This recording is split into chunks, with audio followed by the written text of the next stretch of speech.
Ada nggak orang yang dalam kehidupannya itu ingin memaksakan kehendak pada kehidupan? Ada apa banyak? Bagusnya gimana hidup? Harusnya kan kita ikut menari bersama kehidupan. Air itu, ya, karena ikut menari bersama aliran sungai sampai di laut. Dia mengikuti wadah yang ada. Nah beda kalau banjir bandang. Banjir bandang tuh apa sih? Ada yang tanya sama saya. Menurut pendapat ayah guru, katanya banjir bandang tuh apa? Banjir bandang adalah karena rumah air itu diganggu oleh manusia, maka air mencari rumah baru. Itu aja. Jadi jangan salahkan air kalau air jalan-jalan. Bawa kayu lagi. Dan dia jalan-jalan ke tempat yang bukan biasanya. Kenapa? Karena rumahnya diganggu, tempat dia tinggal diganggu, ya air itu kan mengalir dari tempat yang tinggi ke tempat yang rendah, ngikutin gravitasi. Jadi banjir bandang itu ya air jalan-jalan mencari rumah baru. Karena rumah lamanya diganggu gitu aja. Itu definisi saya tentang banjir bandang. Maaf kata air, kalau waktu saya jalan-jalan ada yang tersapu.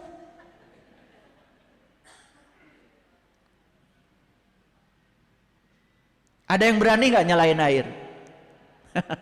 Nggak ada. Karena air diganggu rumahnya, ya dia mencari rumah baru. Gitu aja kok. Paham sekarang? Nah, makanya hormati air, hormati rumahnya. Dia juga makhluk Tuhan yang perlu rumah, jangan diganggu rumahnya. Dia senangnya di gunung, tinggal di akar-akar pohon yang tangguh. Lah pohonnya dibabat semua. Disebut aja banjir bandang. Judul berikutnya bencana. Judul berikutnya musibah. Padahal sebetulnya alam sedang mencari keseimbangan baru aja.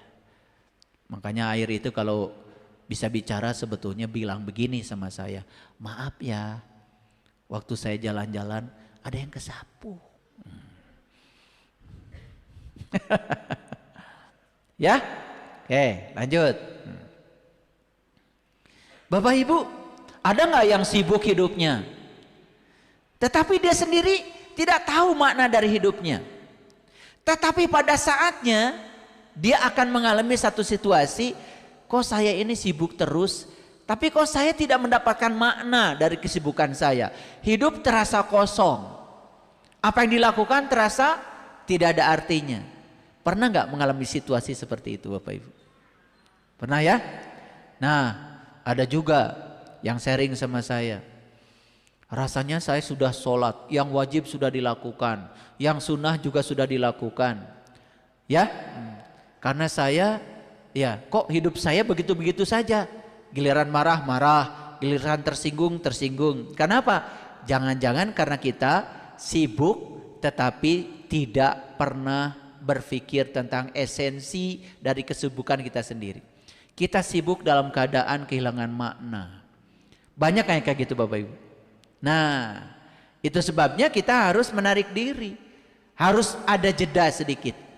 Ternyata dalam hidup ini terkadang kita tidak harus berlari terus. Ada saatnya kita jalan santai, menikmati semua yang ada. Ternyata di situ malah justru kita menemukan kedamaian yang luar biasa. Ya, makanya kuncinya satu, belajar berhenti mengejar. Coba Bapak Ibu, mau mengejar terus atau mau dikejar? Ada yang mengejar berkah terus. Padahal harusnya kan izinkan saja berkah datang. Biarkan dia mengejar kita, bukan kita yang mengejar itu. Bisa nggak itu? Bisa. Gimana caranya? Rubah tatanan energi dalam diri kita. Rubah pola pikir dalam diri kita. Itu bisa terjadi.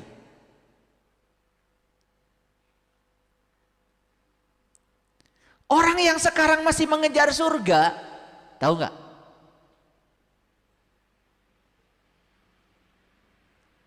Tahu alasannya kenapa? Karena dia belum mencapai surga. Betul apa tidak? Yang sekarang masih mengejar surga itu karena dia belum mencapai.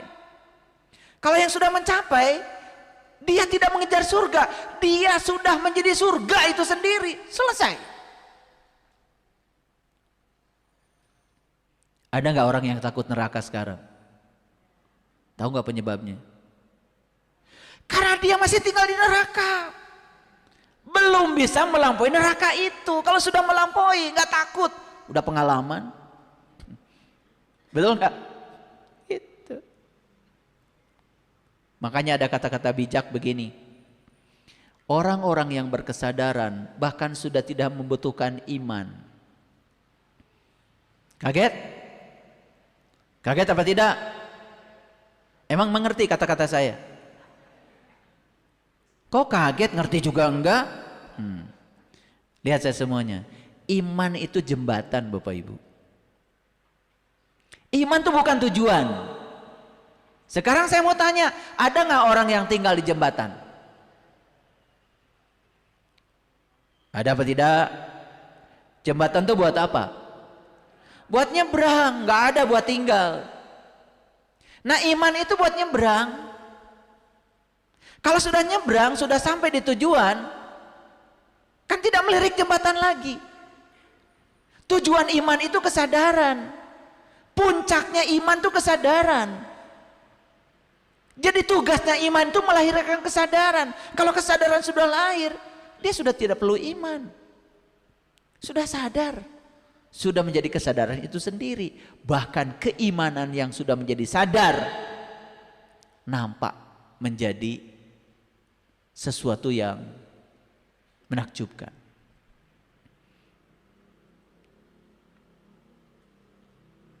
Kira-kira Bapak Ibu masih perlu iman apa tidak? Masih butuh kan, belum sadar. Makanya imannya diperbaiki. Kira-kira kalau jembatannya ambruk bisa nyebrang nggak? Bisa apa tidak? Ini imannya kita ini iman-imanan atau iman beneran? Itu yang dipertanyakan. Kok iman saya tidak melahirkan kesadaran? Ternyata imannya itu kalau dalam Quran itu cuma iman-imanan, ngaku saja iman. Padahal kita sendiri sebetulnya belum merasakan iman itu. Tahu iman Bapak Ibu? Tahu apa tidak? Sekampung dengan Bapak Ibu. Pak Iman, Kang Iman, Mas Iman, A Iman. Iman itu kata Nabi tasdikun bil qalbi wa ikrarun bil lisan wal amalun bil arkan. Iman itu adalah pembenaran oleh kolbu. Gimana supaya kolbu bisa membenarkan? Kolbu itu punya 3 fungsinya kata Al-Quran. 1 untuk memahami, 2 untuk melihat, 3 untuk mendengar. Makanya kolbu kita harus direvisi, ditransformasi supaya kolbu bisa memahami, bisa melihat dan bisa mendengar. Sekarang kolbunya belum bisa memahami, belum bisa melihat, belum bisa mendengar. Karena kita baru melihat, mendengar menggunakan semua instrumen-instrumen lahir. Akibatnya iman kita tidak masuk ke dalam. Nah, suatu saat kita harus bergeser Bapak Ibu dari apa? Dari kebutuhan biologis ke kebutuhan batin. Makanya kalau umroh coba lihat. Laki-laki begitu sa'i harus lari. Kalau perempuan walaupun guru senam jalan aja. Tahu maknanya? Laki-laki itu urusan rohani. Perempuan itu urusan jasmani. Simbol sa'i. Laki-laki lari, artinya urusan rohani prioritaskan. Urusan jasmani sudah aja, tidak usah mengejar. Yang penting kamu melakukan, tidak usah memaksa alam harus mengikuti apa yang kamu mau. Kerja-kerja saja jadi kepanjangan tangan Allah untuk menyampaikan cinta kasih Allah. Tidak usah dikejar, tidak usah memaksa, apalagi melakukan tindakan-tindakan kriminal yang merugikan orang lain.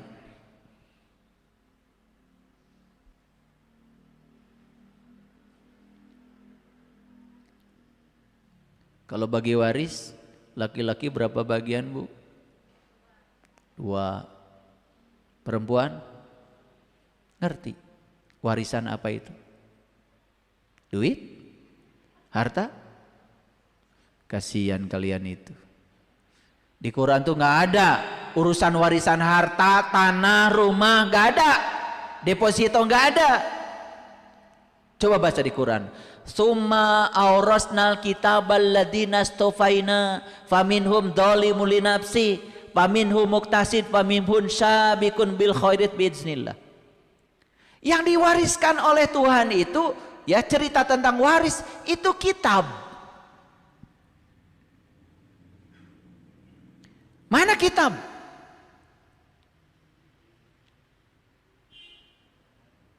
Mana kitab? Di Quran dikatakan, sebelumnya kamu tidak mengerti apa itu kitab. Sebelumnya kamu tidak mengerti apa itu iman. Aku jadikan ruh sebagai cahaya. Dan dengan cahaya itu aku tunjuki siapa-siapa saja di antara hambaku yang menghendakinya. Lihat saya semuanya Bapak Ibu. Jadi kitab yang dimaksud di dalam Al-Quran itu bukan bungkelekannya Al-Quran. Kitab yang dimaksud adalah diri sejati kita. Makanya di dalam Quran ada kata-kata Iqra kitabaka kafa binafsika al-yawma 'alaika hasiba. Bacalah kitabmu, itulah juru hisabmu. Baca nih kitab. Ada 2. Ada kitab yang fisik tubuh kita, ada kitab yang tidak fisik, energi, realitas fisik, realitas energetik yang ada dalam diri kita. Itu kitab kita.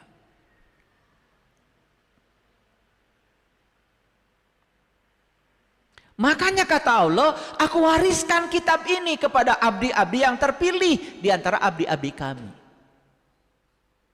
Jujur Bapak Ibu, apakah Bapak Ibu mewarisi kitab itu? Kitab itu bahasa lainnya kalamullah. Kalam itu sifat, Allah itu zat. Apakah Allah bersama Bapak Ibu? Ulangi, apakah Allah bersama Bapak Ibu? Yes. Bahkan Allah bilang, aku bersama kamu dimanapun kau berada. Lebih dekat daripada urat nadi lehermu. Itulah kitab sejati. Nah, yang diwariskan Allah kepada kita itu adalah kitab. Oleh karena itu, supaya kita dapat warisan kitab ini, lihat saya, laki-laki harus 2 bagian, perempuan 1 bagian. Siapa laki-laki? Urusan rohani jangan ditunda-tunda, kasih prioritas utama. Urusan jasmani santai aja. Itu maksudnya laki-laki 2 bagian, perempuan 1 bagian. Ini mah dasar serakah. Makanya kalau saya dipanggil, ayah bisa bantu nggak? Kamu mau bagi waris. Sebentar, waris apa nih? Kitab bukan? Bukan. Kebon. Udah gini. Berapa saudara nih? 5 ya. Kamu kerja di mana? Saya tanya yang paling besar laki-laki. BUMN. Punya harta berapa banyak? Mobil ada, ini ada. Udah, kamu nggak usah. Lihat aja tuh adekmu yang perempuan. Suaminya nggak kerja, hidupnya susah. Kamu nggak pernah bantu. Setuju nggak? Kalau kebun ini dikasih sama dia. Gitu kalau saya bagi waris. Silahkan kalau mau minta saya sebagai konsultan waris, datang saya. Gitu cara baginya. Urusan duit, bantu yang susah. Gitu aja susah kok. Betul nggak? Ini udah gajinya gede, pakai lagi ilmu-ilmu serakah. Laki-laki 2 bagian. Pakai pengacara lagi. Eta dulur maneh susah. Teu karunya kitu ka dulur. Dahar hese imah teu boga ngontrak. Mane beunghar. Kaera. Pakai dalil-dalil lagi. Bapak Ibu ya, saya kasih tahu, kalau mau bagi warisan harta, dah lihat aja yang paling susah. Bere panggedena, beres. Mau nggak ngikutin saya? Mau apa tidak? Enggak doraka. Bijaksana tuh. Tapi urusan warisan ini, urusan kitab, laki-laki 2 bagian. Artinya apa? Aspek rohaniah kita diberi prioritas supaya kita dapat kitab yang sejati. Aspek jasmaniah kita santai aja Bapak Ibu, tenang aja.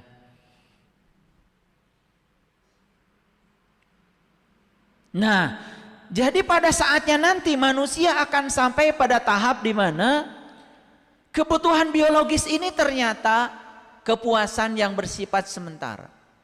Ada kebutuhan yang lebih permanen, yaitu kebutuhan batiniah. Nih kalau dibereskan kebutuhan batiniahnya, luar biasa. Makanya kalau yang batinnya sudah stabil, tidak gampang terpengaruh oleh hiruk pikuk yang di luar dirinya. Ada yang pernah gelisah Bapak Ibu? Ada yang pernah gelisah? Masih sekarang? Tahu gelisah itu apa?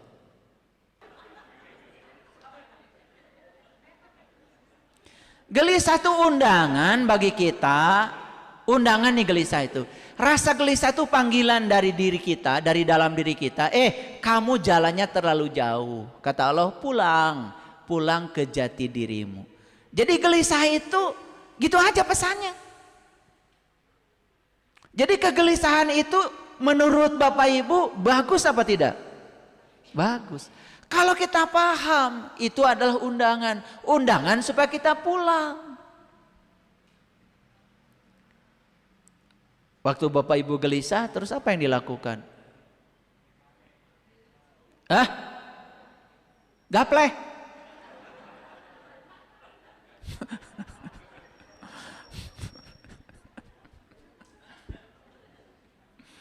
Lucu-lucu kalian tuh kalau menjawab ya.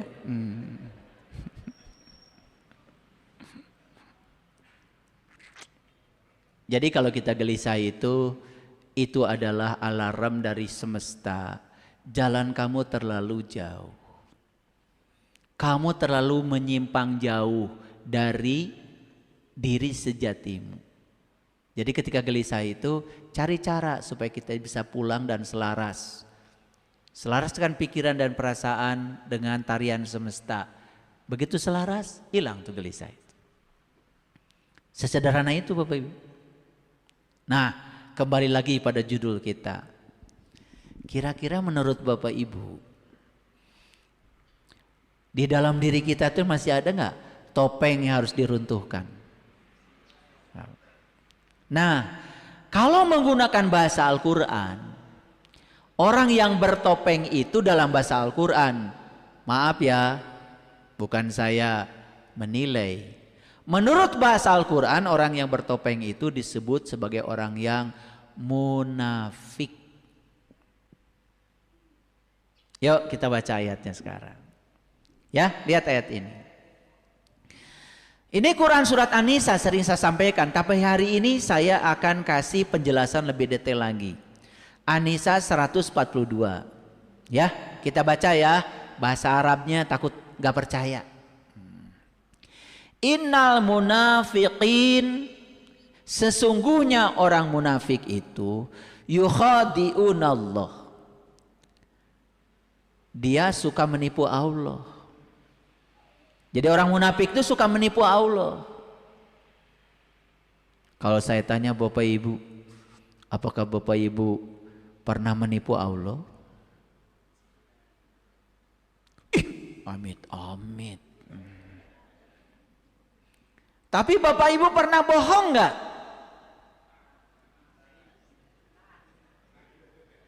Pernah apa kebiasaan?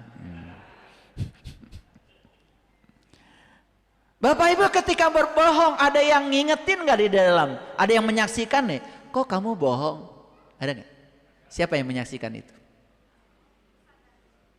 Ya Allah, kesadaran, udah nggak apa-apa namanya apapun. Yang penting itu barang ada nggak di sini? Menyaksikan nggak? Menyadarkan nggak? Tidak ada orang yang berbohong, ya, tidak disaksikan kebohongannya oleh dirinya sendiri, nggak ada. Semua orang yang sedang berbohong sebetulnya dia sadar kalau dia berbohong dan disaksikan kebohongannya oleh yang menyaksikan dalam dirinya. Silakan mau menyebut Allah, kesadaran terserah, tapi ada yang menyaksikan. Oke, supaya gampang sebut aja Allah. Ketika kita berbohong, apakah kita sedang menipu Allah? Jadi menipunya udah berapa kali?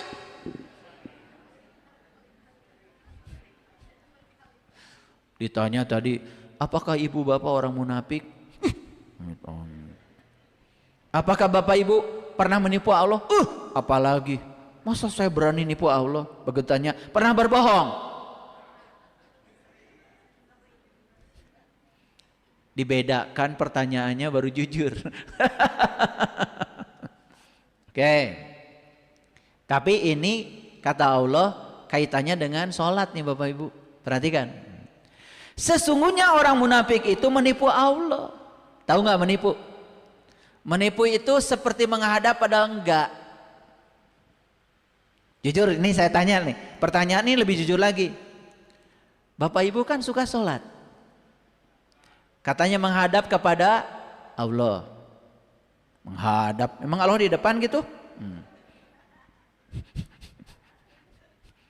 Kan Allah bersamamu, lebih dekat daripada uratnya di lehermu. Jadi kamu tuh ketika sholat menghadap kemana? Menghadap siapa? Bingung ya? Bingung apa tidak? Bagus. Bagus, memang saya bikin supaya bingung. Ya lihat saya sekali lagi. Katanya kita sedang menghadap Allah. Tetapi batin kita saat itu benar gak menghadap Allah? Ke dapur? Ke pasar? Sering gak begitu Bapak Ibu? Menipu bukan itu? Seperti menghadap padahal enggak. Wajah lahirnya aja seolah-olah di sajadah menghadap kiblat, tapi batinnya nggak ada di situ. Bahkan batinnya tidak hadir sama sekali. Menipu bukan itu? Pertanyaan saya, mau sampai kapan? Mau sampai kapan? Dan Allah berjanji, wa huwa khadi'uhum, dan tipuan kepada Allah itu akan berbalas. Bukan Allah yang membalas, bukan. Karena Allah mah tidak balas dendam. Tetapi tipuanmu kepada Allah itu akan kembali dipantulkan ke dalam dirimu sendiri. Apa tipuannya? Pertama, wa iza qamu ila shalah qamu kusala. Kamu itu pura-pura aja katanya berdiri untuk sholat. Padahal kamu tuh kan gak mau sebetulnya. Gak mau. Betul gak? Malas. Kenapa malas?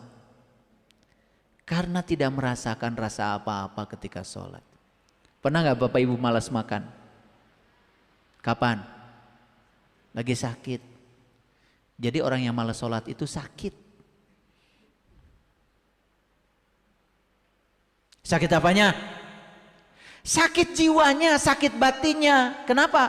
Karena jiwanya tidak bisa mengingat Allah.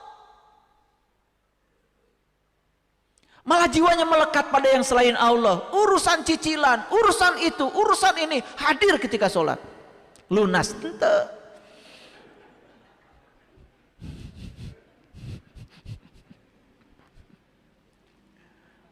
Yang kedua tipuannya kata Allah, yura'unan nas. Rajen teh salat, mana yang madah yang disebut soleh ku tetangga.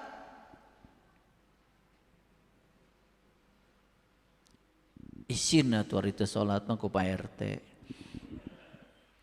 Itu yang dikatakan yuraunan nas. Salatnya itu hanya didorong oleh topeng. Ingin dibilang soleh, ingin dibilang rajin, ingin dibilang orang bertakwa. Padahal dia sama sekali tidak merasakan kenikmatan ketika sholat. Bahkan ketika sholatnya sama sekali tidak mengingat kepada Allah. Karena tidak tahu dan kenal kepada Allah yang disembahnya. Banyak yang kayak gitu Bapak Ibu.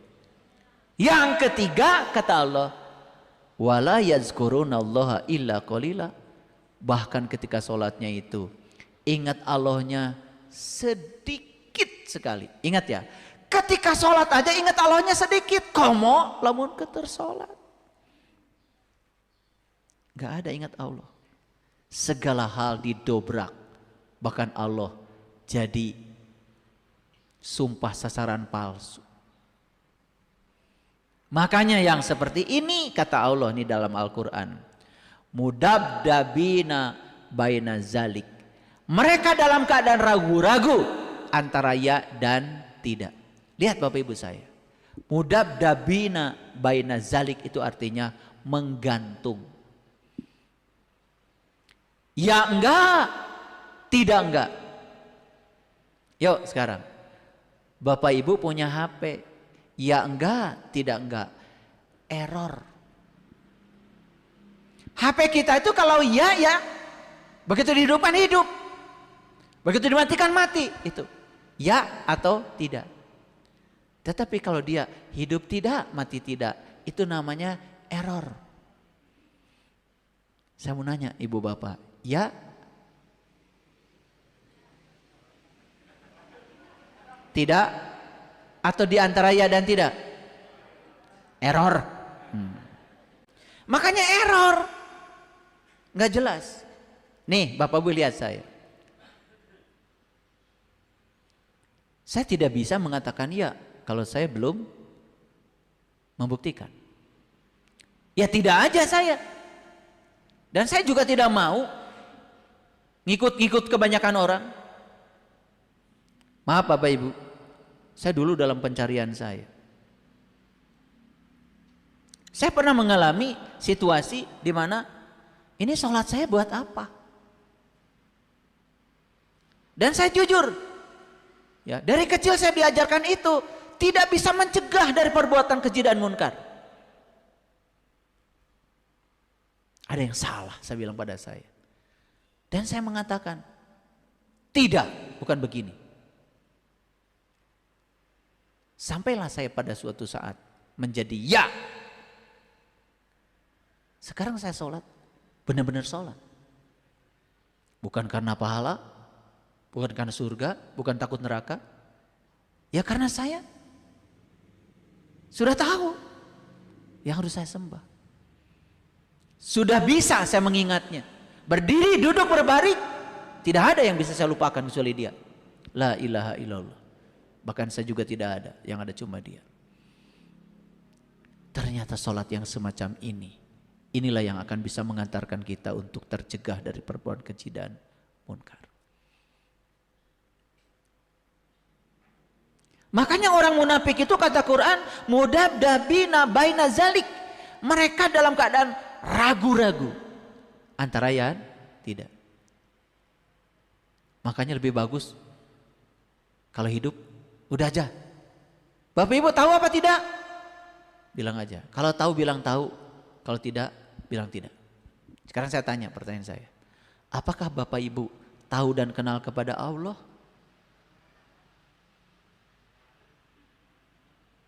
Nah, cari cing. Ulangi pertanyaannya belum tegas barangkali. Apakah Bapak Ibu sudah kenal kepada Allah? Tinggal dua jawabannya. Betul nggak? Kalau belum bilang belum. Jujur. Kalau sudah bilang sudah. Gitu aja.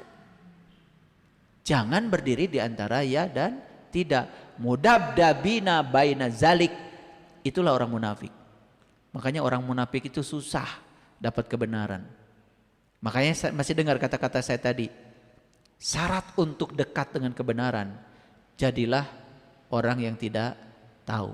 Ketidaktahuan yang paling dekat dengan kebenaran. Coba orang yang antara ya dan tidak disebut tahu, hente.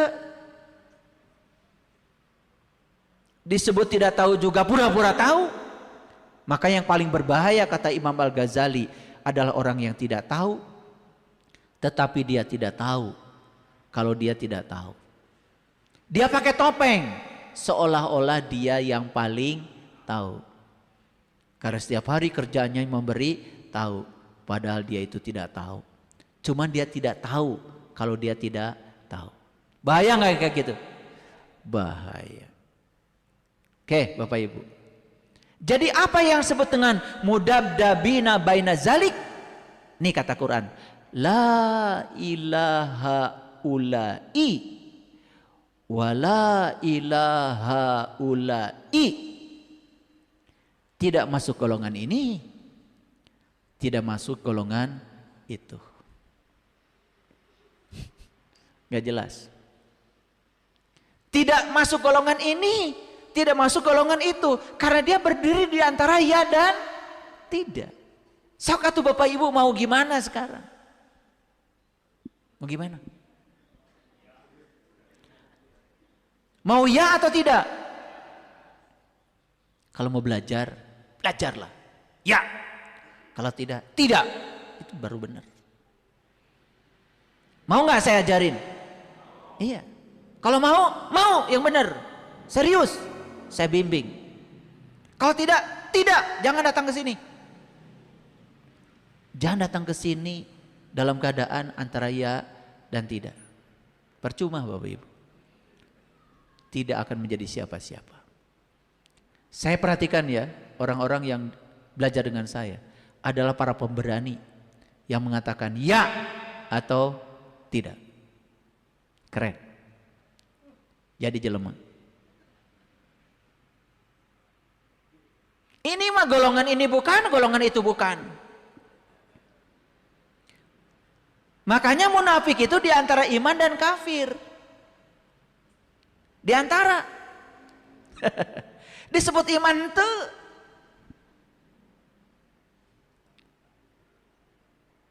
Disebut kafir marah. Paham?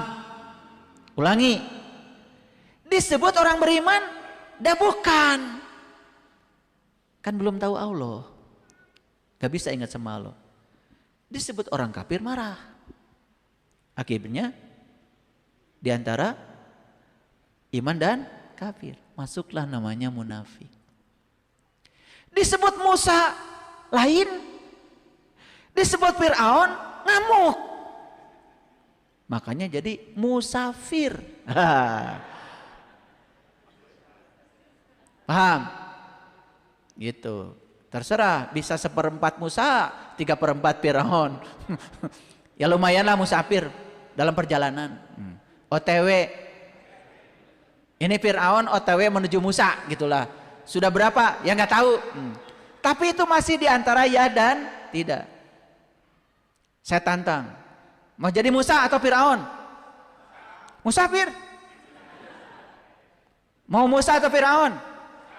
Yes, itu benar. Ya, jadi Musa. Kalau mau naik kapal, naik sekalian. Tong ditunda-tunda. Mun erek-erek, mun mual-mual. Gitu. Nah inilah ketegasan dari diri kita. Ya atau tidak. Mau masuk golongan no atau tidak, gitu aja. Jangan berdiri di antaranya. Jangan berkamuflase. Jangan pakai topeng. Nah, orang yang sudah ya atau tidak, berarti dia sudah bisa melepaskan topeng. Bapak Ibu, saya juga pernah pakai topeng itu. Segala dipakai. Ingin dibilang soleh. Capek. Lalu menipu siapa? Itulah, menipu diri sendiri. Ya, oke. Maka barang siapa yang dibiarkan sesat oleh Allah, maka tidak akan mendapatkan jalan. Siapa yang akan dibiarkan sesat oleh Allah menurut ayat ini? Siapa yang tidak akan mendapatkan jalan menurut Allah di ayat ini? Wa may yudlilillahu falan tajidalahu sabila. Jawab atuh, saya dari tadi ngomong terus. Siapa yang dibiarkan sesat oleh Allah di ayat ini? Munafik. Makanya kalau mau ya, ya. Kalau tidak, tidak. Mun rek ngaji, ngaji sing balik. Mun moal. Ini tidak. Jangan jadi orang yang diantaranya, nggak jelas. Nah, ibu ngawas di dia. Siapa tahu dapat pahala. Geus tong ka dia. Pahala mah tidak ada di sini.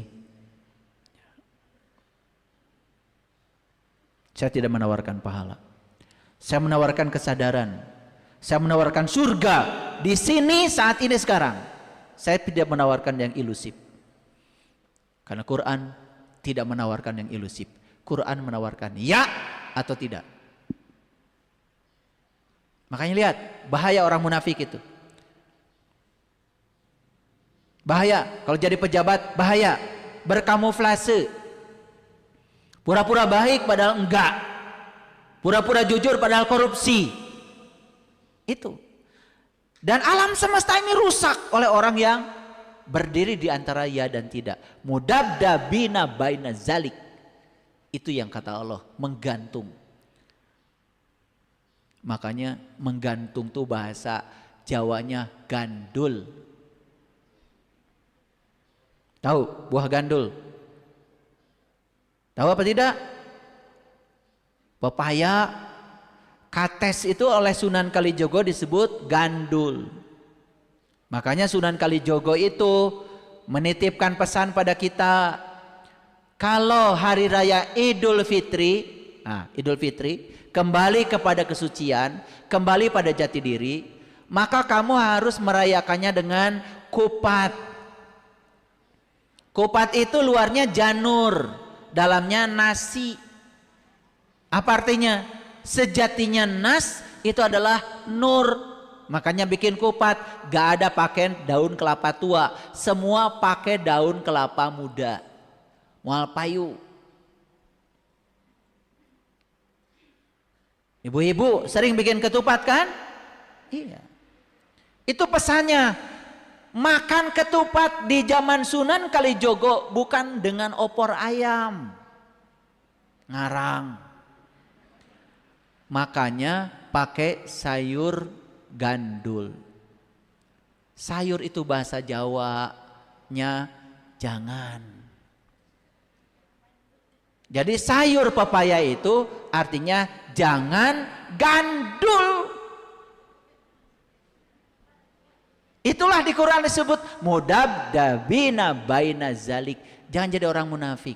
Ya, ya, tidak, tidak. Bapak Ibu lihat saya semua. Orang yang model saya itu yang ya atau tidak, memang tidak banyak yang suka. Tapi yang selesma, tahu selesma? Flu. Yang tidak punya pendirian itu disukai. Masih dengar cerita saya kan waktu itu? Masih ingatkah cerita saya? Waktu itu kan harimau mengumpulkan semua binatang-binatang di hutan itu. Harimau kan raja hutan. Ditanyalah kura-kura. Kata harimau, ini rumah saya ini bagus apa jelek? Wangi apa bau? Kura-kura bilang apa adanya. Ini istana Tuan Raja ini pertama jelek, jorok, yang kedua bau. Dimakan tuh kura-kura sama harimau, menghina kamu. Nah, berita tentang kura-kura yang jujur ini tersebar di seantero hutan. Kedengeran tuh beritanya sama monyet. Dasar monyet. Panggil, nyet. Menurut kamu istana saya ini Bagus apa jelek? Wangi apa bau? Karena jujur ternyata tidak disukai sama harimau, maka monyet mengambil pilihan yang kedua. Lalu kata monyet, ini istana Tuan Raja ini indah, rapi, dan wangi. Kamu menghina saya. Saya berak di sini, kencing di sini, masa dibilang indah katanya? Dasar monyet, munafik kamu, dimakan sama harimau. Berita tentang yang jujur si kura-kura sudah tersebar, dimakan. Berita tentang si monyet yang sebaliknya ditelan juga. Berita itu nyampailah di telinganya sang kancil. Makanya coba lihat tuh, model-model kancil ini yang berbahaya. Ya, begitu ditanya, kancil, menurut kamu bagaimana istanaku? Tuan Raja, seminggu ini saya katarak. Jadi tidak ada pendapat. Wih, dirangkul si kancil. Kamu ngomong, rakyatku yang paling hebat kamu. Bagaimana? Ini wangi apa bau? Udah 4 hari saya flu. Jadi saya tidak ada pendapat Tuan Raja. Dipeluk itu. Rakyat kayak kamu ini yang paling saya sukai. Suruh pergi. Bisa nanggap dari cerita ini? Bisa? Masa nggak bisa? Sekarang ini kadang-kadang banyak model-model pemimpin kayak harimau yang menyenangi bawahannya itu model-model kancil yang ya atau tidak. Tolong ya, kalau kau mau jadi kepala dinas 1M, jangan transfer sama saya, supir saya. Jangan bilang-bilang.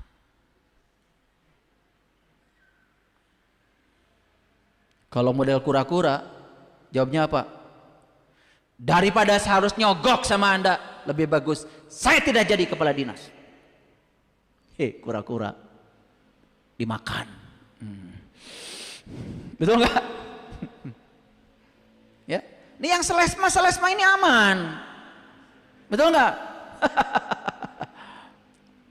Ini kura-kura itu berarti ya, monyet itu tidak, berarti kancil itu iya dan tidak. Ini kalian milih mana tuh? Kura-kura, monyet atau kancil? Hah? Kura-kura? Pemberani.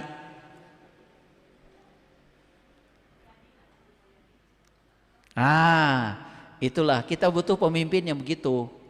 Yang berani, ya atau tidak. Bukan ketika disogok sedikit aja udah masuk angin. Cenaka dengin lah. Nah, orang munafik itu kata ayat ini tidak akan mendapatkan jalan. Jalan kemana? Jalan keselamatan. Jalan keselamatan itu hanya milik mereka yang berani untuk mengatakan tidak. Berani apa tidak Bapak Ibu? Maka di Quran surat An-Nisa ayat 144 Allah mengatakan, hai orang-orang yang beriman, ya ayyuhallazina amanu la tattakhidul kafirina awliya'a min dunil mu'minin. Hai orang-orang yang beriman, janganlah kamu mengambil orang-orang tertutup menjadi teman dengan meninggalkan orang-orang yang beriman. Nah ini aulia itu sering dijadikan pemimpin. Padahal aulia, wali itu bahasa Arab, bahasa Indonesianya teman. Nah ini peringatan dari Allah. Ya, kalau kamu sudah jadi orang beriman, hati-hati. Kamu jangan berteman dengan yang masih tertutup. Orang kafir itu bukan orang yang berbeda keyakinan dengan kita. Bukan orang Kristen, orang Hindu, orang Buddha, enak aja. Orang kafir itu yang masih tertutup. Yang tadi ya, tertutup terhadap pendapat orang, tertutup terhadap ilmu baru, tertutup terhadap nasihat, susah dikritik. Dia tidak tahu. Tapi dia tidak tahu kalau dia tidak tahu. Merasa diri yang paling tahu. Itulah orang yang tertutup. Paham sekarang? Lebih luas pemikirannya? Oke. Janganlah kamu berteman dengan mereka yang masih tertutup. Kenapa? Karena kalau jumlah mereka terlalu banyak, kamu gak kuat lagi. Nah, baru di ayat selanjutnya, ayat 145, innal munafikin fidarkil asfali minan nar walan tajidalahu nasyira. Sesungguhnya orang-orang munafik itu pada tingkatan yang paling bawah dari neraka dan mereka tidak bisa ditolong. Ya, lihat di ayat yang tadi dikatakan orang munafik itu tidak punya jalan. Di ayat ini dikatakan lebih tegas lagi, ya, walan tajidalahum nasyira. Orang munafik itu orang yang tidak bisa ditolong. Lihat saya Bapak Ibu. Siapa yang bisa ditolong? Siapa yang bisa ditolong? Orang yang mau. Betul nggak? Kan kita tidak bisa menolong orang yang tidak mau. Ulangi, siapa yang bisa ditolong? Yang mau. Maka Allah bilang, man kana yarju liqa Allah fa inna ajalallahul aj. Barang siapa yang berharap jumpa dengan Allah, waktu yang dijanjikan pasti datang. Untuk siapa? Yang berharap. Yang berharap pasti bisa ditolong. Yang tidak berharap, tidak ada jalan bagimu. Tidak bisa ditolong. Inilah bahayanya kalau berdiri di antara ya dan tidak. Gak jelas. Sudah kadang topengnya terlalu kuat. Apalagi pakai topeng yang namanya gelar-gelar kehormatan. Merasa diri pimpinan ini, pimpinan itu. Merasa ketua ini, ketua itu. Susah Bapak Ibu. Enak aja jadi orang biasa. Makanya bersyukur kalian tuh jadi orang biasa. Bisa duduk di mana aja. Betul nggak? Datang duluan, duduk paling depan. Datang belakangan, udah belakang aja. Coba orang yang NPD, narsis. Datang panerina. Ari diuk, hayang pangharepna. Oh kaera. Betul? Gitu. Ada nggak yang kayak gitu Bapak Ibu? Datang paling belakang, pengen sapnya paling depan. Narsis. Itulah NPD, narcissistic personality disorder, gangguan jiwa itu. Tapi orang yang merasa dirinya paling penting, walaupun datangnya belakangan, tetap we pangharepna si eta mah. Betul? Makanya kalau di masjid Bapak Ibu, hebat, di Islam diajarkan kerendahan hati. Yang datangnya duluan Jumatan dipayun. Nanti pangker cicing we di tukang. Hebat. Betul nggak? Itu diajarin kita tuh sebetulnya. Cuman tidak sadar aja. Nah, jadi siapa yang tidak bisa ditolong itu? Yang berdiri di antara ya dan tidak. Nih lihat saya semua. Kalau ditanya Bapak Ibu orang beriman bukan?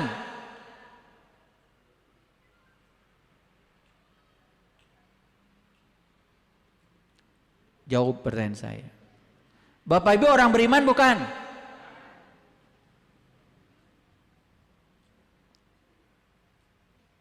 Beriman atau bukan? Yang beriman bilang beriman. Yang belum bilang belum. Karena saya belum tahu yang saya imani. Kan ketidaktahuan itu yang mengantarkan pada kebenaran. Ini nggak tahu tapi bilang iman. Kan abdi teh jenenganna ge iman. Heueuh aing ngaran mah maneh teh. Tapi apa nutup keneh caningal paninggal kolbuna. Nah, tidak usah dijawab ya.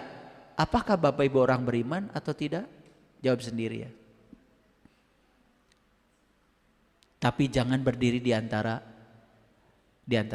Kalau yang sudah iman, dah tingkatkan imannya. Yang belum, mulailah. Dari mana mulainya? Dari menyadari kalau saya belum beriman. Lihat Nabi Musa. Nabi Musa di Quran. Untuk iman itu jumpa dulu dengan jati dirinya. Setelah jumpa dengan jati dirinya baru beliau mengatakan, qala subhanaka tubtu ilaika wa ana awalul mu'minin. Setelah menyaksikan Tuhan dalam dirinya, baru dia mengatakan, inilah awal aku beriman. Umatnya Nabi Musa disuruh iman sama Musa. Umatku, kalian iman ya sama Allahku, sama Tuhanku. Apa jawaban mereka? Hai Musa, aku tak akan beriman pada Allahmu sebelum aku bisa melihat Allahmu dengan jelas, terang benderang. Diabadikan di surat Al-Baqarah ayat 55. Bagus nggak umatnya Nabi Musa? Mau nggak begitu? Bapak Ibu mau nggak mengimani Allah saya? Mau nggak? Nah. Udah gitu aja mau? Atau mau mengalami sendiri? Ingat, kebenaran tidak bisa diwakilkan. Saya sudah mengalami. Kalau Bapak Ibu belum mengalami, Bapak Ibu dapat cerita tentang pengalaman saya, bukan mengalami sendiri. Puas dengan pengalaman saya? Tidak. Begitu tidak, bagus. Bapak Ibu sudah bagus. Saya juga ingin mengalami pengalaman yang sama. Keren. Itu baru pemberani. Ya. Nah, yang seperti itu bisa ditolong. Nah, di surat At-Taubah ayat 67, perhatikan Bapak Ibu. Orang munafik laki-laki dan perempuan, ingat orang munafik tadi? Di antara apa? Di antara tertutup dan terbuka. Disebut terbuka belum, disebut tertutup mung. Paham ya? Disebut terbuka belum, disebut tertutup nggak mau gitu. Tapi dia itu berkamuflase seolah-olah sebagai siapa. Makanya pasanglah topeng. Kalau topengnya nggak diruntuhkan, nggak akan bisa menemukan kebenaran. Syarat untuk menemukan kebenaran harus meluluh lantahkan topeng kita. Yuk perhatikan sekarang. Orang munafik laki-laki dan perempuan satu dengan yang lain adalah sama. Mereka menyuruh membuat yang munkar dan melarang berbuat yang ma'ruf. Ini malah menyuruh yang munkar, malah melarang yang ma'ruf. Dibalik, harusnya menyuruh yang ma'ruf, melarang yang munkar. Ini malah menyuruh yang munkar, melarang yang ma'ruf. Dibalik tuh orang munafik di Quran juga. Nah, mereka menggenggam dengan tangannya. Lihat saya semuanya menggenggam. Air digenggam, kepegang nggak? Pergi semua. Pasir digenggam, keluar tuh dari sini. Makin kenceng genggamannya, makin keluar. Bapak Ibu, kalau punya harta jangan digenggam, dikelola. Beda digenggam dengan dikelola. Ingat ya, kalau digenggam dia akan mencari jalan untuk pergi. Jadi kenapa ya kok saya bangkrut, rezeki saya pergi semua, rumah hilang semua? Karena kamu genggam. Semua yang digenggam seperti pasir akan mencari jalan untuk pergi. Akhirnya di genggaman tidak ada lagi. Yang ada cuma penyesalan. Makanya harta, energi itu energi harus mengalir, tidak boleh diam. Karena diam dia akan jadi racun, tidak akan membawa berkah. Ya, mereka melupakan Allah, maka Allah menjadikan mereka lupa pada dirinya sendiri. Lihat saya semua, banyak yang mengartikan ayat ini keliru. Siapa yang melupakan Allah, maka Allah akan melupakan dia. Kan Allah maha mengingat. Piraku Allah pohon. Barang siapa yang melupakan Allah, maka Allah akan menjadikan dia lupa pada dirinya sendiri. Awas, hati-hati. Jangan siapa yang melupakan Allah, maka Allah akan melupakan kamu. Tidak. Lihat ayatnya ya, ayatnya di sini ya. Ya, nasullaha panasiyahum. Ini tidak boleh diartikan siapa yang melupakan Allah, maka Allah akan melupakan dia. Bukan, Allah mah tidak pernah lupa. Karena Allah tuh maha awas, maha eling, maha waspada. Bahaya kalau Allah lupa. Siapa yang melupakan Allah, maka Allah akan menjadikan dia lupa pada dirinya sendiri. Nah, banyak yang sekarang melupakan Allah. Jadinya apa? Gara-gara dia melupakan Allah, dia menjadi lupa pada dirinya sendiri. Jadi sekarang itu udah banyak orang yang lupa diri, lupa pada dirinya sendiri, sampai tidak tahu siapa dirinya, siapa jati dirinya. Setiap hari sibuk untuk menjadi orang lain. Makanya hidupnya capek, lelah, karena terus berjuang untuk memenuhi ekspektasi orang lain. Dia tidak menjadi dirinya sendiri. Ya, sesungguhnya orang munafik itu kata Quran adalah orang-orang yang fasik. Innal munafikin humul fasiqun. Jadi orang munafik itu kata Quran adalah orang-orang fasik. Pertanyaan lagi, siapa orang fasik? Nah, di Quran orang fasik itu adalah orang yang senantiasa membuat kerusakan di muka bumi. Lihat Bapak Ibu, bumi kita rusak sekarang. Oleh siapa? Oleh orang yang bikin kerusakan. Itu orang yang bikin kerusakan di muka bumi ini. Gara-gara rusak apanya? Gara-gara rusak apanya? Rusak dirinya. Jadi orang yang merusak bumi ini adalah orang yang dirinya udah rusak. Kenapa dirinya rusak? Karena di dalam dirinya ada 3 racun yang sangat berbahaya. 1 racun kemarahan, 2 racun keserakahan, yang ketiga adalah racun kebodohan. Ulangi ya, kenapa ada orang yang rusak di dalam? Ada berapa racun? 1 racun kemarahan, yang kedua racun keserakahan, yang ketiga racun kebodohan. Itulah 3 racun yang sangat berbahaya. Jadi ya, semua yang terjadi kerusakan di muka bumi ini penyebabnya 3. Coba, perang Bapak Ibu bisa menyebabkan kehancuran? Bisa. Perang itu nggak ada yang menang, dua-duanya juga jadi abu. Tahu perang? Racun yang mana? Ya 3-tiganya.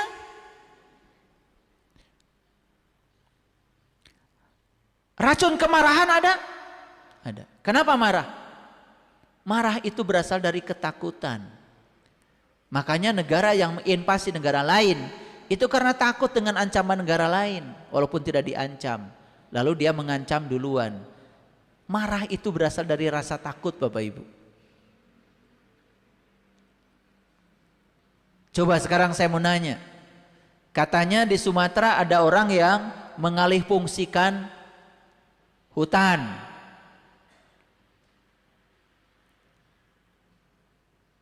Rusakkah alam semesta? Oleh siapa? Oleh orang yang rusak di dalam dirinya. Apa yang merusak dalam dirinya? 3 pasti. 1, kemarahan. Emangnya membabat Tuhan sambil marah-marah?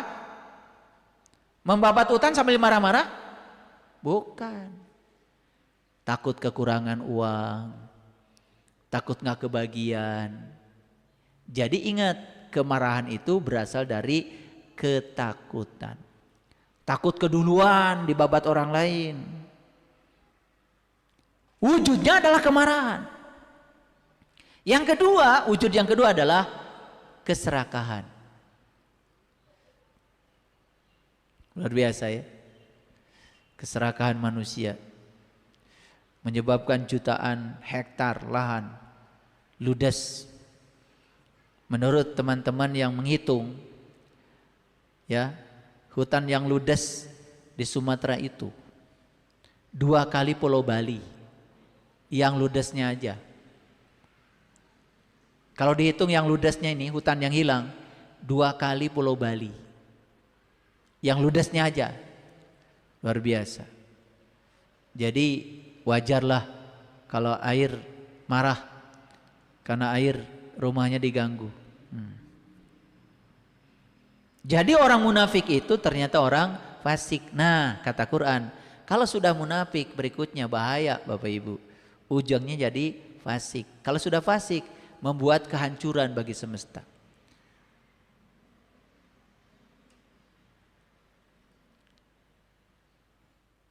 Nah, di Quran surat Al-Hasyr, surat 59 ayat 11, ini bagian yang terakhir dari kajian kita hari ini. Perhatikan Bapak Ibu. Apakah kamu tidak memperhatikan orang-orang munafik berkata kepada saudara-saudara mereka yang tertutup? Jadi orang munafik ini berkatanya bukan sama orang beriman, sama yang tertutup. Karena kalau sama orang beriman mah takut dia. Karena orang beriman kan sudah tahu, tidak bisa berkata-kata. Nah, ternyata di Quran dikatakan orang munafik itu berkata kepada saudara-saudara mereka yang tertutup di antara ahli kitab. Tahu Bapak Ibu ahli kitab? Tahu artinya ahli? Apa ahli?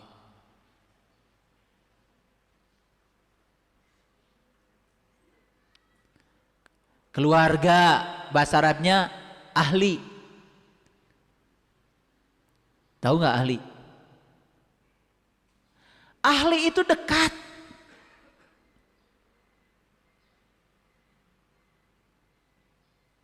Ahlul bait, ahli-ahli baitullah, orang yang dekat dengan baitullah.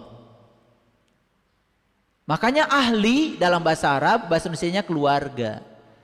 Dekat nggak dengan keluarga? Dekat kan? Ayah, ibu, ya, adik, kakak, dekat itu. Ahli itu dekat.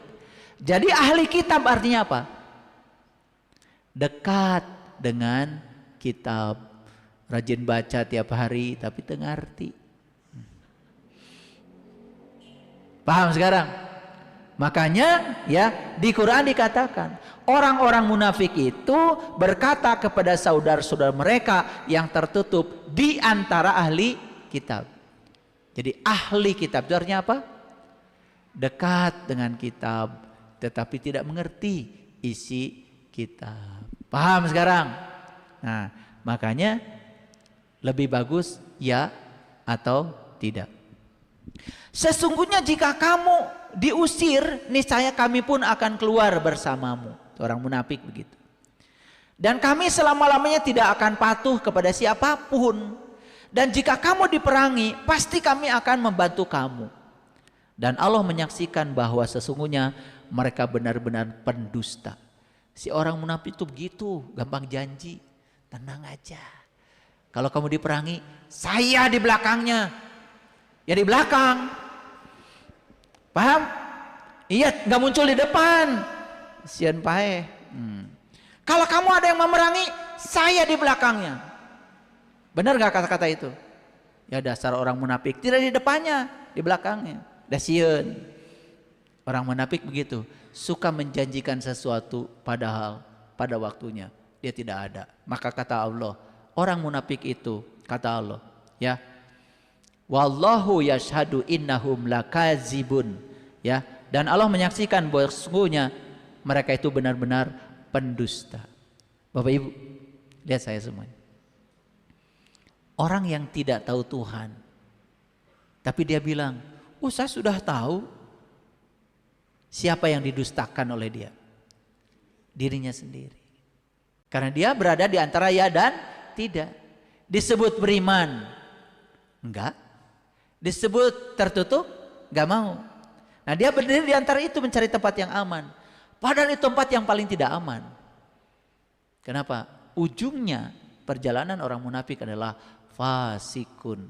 Orang-orang yang membuat kerusakan. Rusak Bapak Ibu. Rusaknya semesta ini oleh mereka yang berada di antara ya dan tidak. Coba ya, ada negara yang sangat terkenal memberantas korupsi. Ya, semua lembaga-lembaga hukumnya berfungsi. Gak kemasukan angin.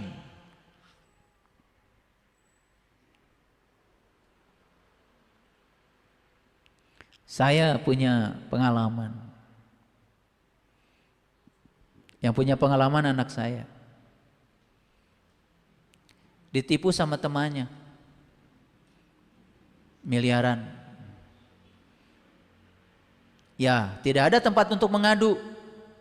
Ya mengadulah ke lembaga hukum yang resmi. Ya kayaknya mohon maaf, si penipu ini dari sebagian uang yang ditipu itu udah menyisakan. Buat apa? Kalau nanti ada kasus hukum, dia menyediakan uangnya. Nggak diproses. Itulah bahayanya ketika lembaga hukum berdiri di antara ya dan tidak. Coba kalau ya, tidak. Mau proses, tidak. Saya tidak bisa menerima sogokan Anda karena Anda bersalah. Saya proses. Kalau gitu semua, negeri kita juga lembaga hukumnya tegak, masyarakat percaya. Jadi saya juga sedih ya. Masyarakat sekarang itu sudah kurang percaya dengan lembaga hukum. Karena hukum terkadang dipermainkan. Termasuk saya. Kurang percaya. Makanya saya tidak sedih kamu bohong pada saya. Tapi saya sedih. Mulai saat ini saya tidak percaya lagi sama kamu. Itu kata-kata orang bijak. Saya tidak sedih dibohongi sama kamu. Yang membuat saya sedih bukan karena kamu bohong sama saya. Tapi saya sedih mulai saat ini. Saya tidak percaya lagi sama kamu. Jadi harusnya semua lembaga-lembaga hukum sedih kalau rakyat tidak percaya pada lembaga hukum.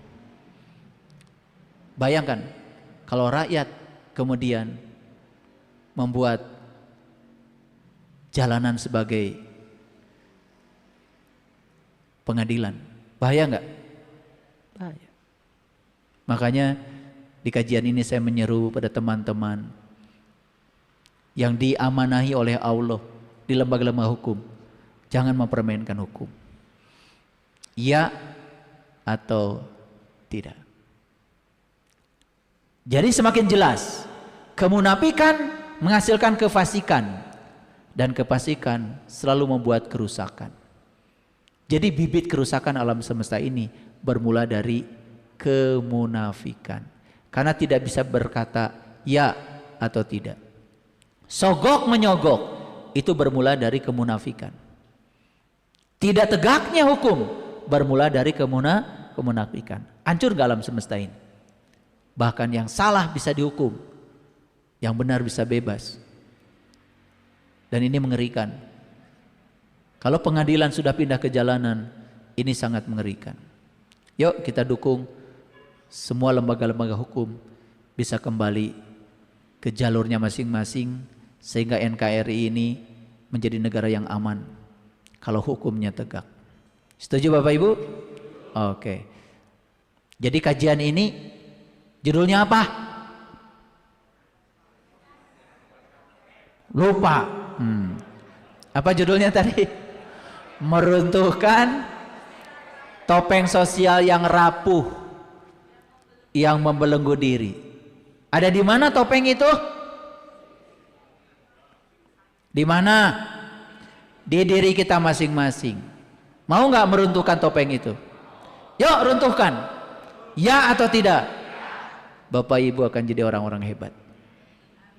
Itulah yang saya alami. Ya, saya dalam hidup ya atau tidak. Gitu. Tidak mau berdiri di antara itu. Karena kemunafikan itu berakhir dengan kefasikan. Terima kasih. Assalamualaikum warahmatullahi wabarakatuh.